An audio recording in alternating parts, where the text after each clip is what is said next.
Welcome back to From the Source. Today's date is July 2nd, and on this day in 1964, U.S. President Lyndon B. Johnson signed the groundbreaking Civil Rights Act, the most significant American civil rights legislation since Reconstruction. By the early 1960s, the civil rights movement had burst into the national spotlight. Activists had confronted segregation in schools, buses, lunch counters, and voting booths, often facing brute force and brutal opposition. Marches in Birmingham and Selma, televised beatings of protesters, even the murder of freedom fighters, these were the images that shook the nation. On June 19th, after the House passed the amended bill, it moved to the Senate floor.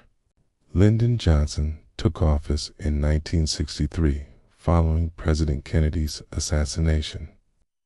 As Johnson said, to the extent that black people were imprisoned by racial segregation, so was I. It was a law that banned discrimination in employment, education, public facilities, and federally funded programs. It didn't end injustice, but it cracked the foundation it stood on.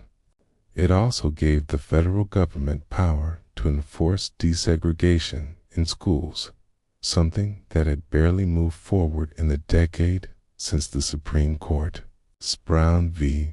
Board of Education ruling. It's a reminder that laws can shape society, but only when backed by people who demand something better. You just have to listen. Johnson saw the urgency. Civil rights were not just a moral issue, they were essential for democracy itself. With Congress still wary and the loyalty of Southern legislators uncertain, pushing such sweeping reform was a massive gamble. Congress spent months debating the bill. Opponents, especially Southern senators, plotted filibusters and delays. But Johnson refused to let the cause die. Then came July 2nd, 1964.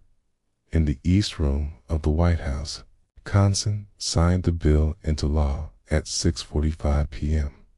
The passage of the Civil Rights Act was just history. It was a turning point that reshaped America's future. Almost immediately, the law changed lives. That same night in Jacksonville, Florida, 2 African-American men tested the law walking into a once segregated restaurant and being served without incident. A quiet but powerful moment of change. The Civil Rights Act also gave new momentum to future victories. The Voting Rights Act, equal housing legislation, and court decisions that continued dismantling legalized racism. So today, July 2nd, isn't just about what happened in the past. Thanks for watching From the Source. If this story moved you, hit like, subscribe, and ring the bell, because every day history speaks.